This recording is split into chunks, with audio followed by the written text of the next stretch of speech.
you look at the Eastern Conference, right? You see Boston, of course. You see the Rangers, which you are well familiar with Forever Blue shirts.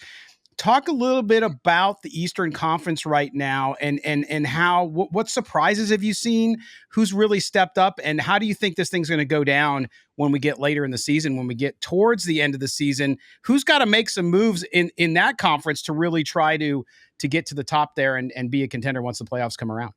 Yeah. I mean, it's a great question because right now the East to me seems a little weaker than the West, and maybe going into the season, I would have thought the opposite. But, one of the biggest surprises to me is the Metropolitan Division. Not surprised that the Rangers are in first place per se, but look behind them. Who would have thought the Philadelphia Flyers heading into this season were going to be a playoff team? It's been a masterful coaching job by John Tortorella, who absolutely should be a Jack Adams finalist at the end of the season. He's got some good young talent there, but he's relying on a lot of younger players. I didn't think they had the defensive structure. I just didn't think they were good enough personnel-wise. Here they are sitting in third place. Now the question becomes, how do they overcome losing Carter Hart, likely for the rest of the season? He's their number one goalie. They do have Sam Ersson, who is kind of, chomping into his playing time. But there's a team that's probably going to have to go out and trade for a goalie now that Carter Hart, has left the team. We know about the indefinite leave of absence that he's taken with that, unfortunate situation from several years ago, and charges being brought against him and several other NHL players from their junior days, the assault charges. So that's not a great story. Carter Hart's got a lot more to worry about than, playing for the Flyers right now. But the Flyers, they owe it to their team right now to go out and do something before the deadline. And I think that's probably going to be aggressive in the goalie market. It may not be a true number one.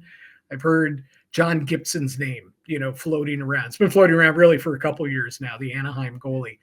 That would be a true number one. I'm not sure Philly goes down that route. It might be more of a 1A, maybe a Jake Allen, for example, from Montreal.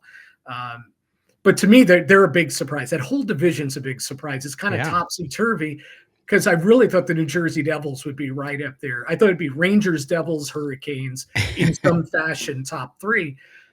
And, the Devils have been a surprise the other way. Oh, yeah. They have really underachieved after a terrific breakout season last year.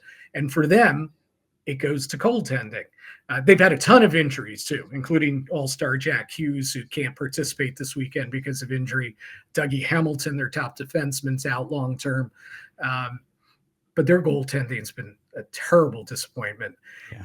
And so they need to get a goalie as well. And they, probably more so than the Flyers, probably need a number one goalie because I don't think they have one right now in the system. And just also from a positive surprise, and people may say, what are you talking about? They're the Boston Bruins. They had more points in the NHL last year than anybody else. Well, to me, they're a surprise. Not surprised that they're battling for a playoff spot, but that they're first place in a really good division. Yeah. Right? You lose guys like Bergeron and Krejci. Crazy. Those are big blows, but it shows how good a coach Jim Montgomery is, how good a team, how deep a team they are. I was going to say deep. Yeah, they could absorb those two losses, right? Yeah, incredible. And the other thing is their goaltending, their team defense and their goaltending, and that's what wins come playoff time. I know they got bounced early last year after the great regular season, and less is expected of them, even though they're in first place again this season. They could be a dangerous team coming the playoff time. And that might be a great spot for them, right? So the expectations are lowered a little bit because of what happened last year. So now they can kind of go at it. And to your point about the depth there is incredible.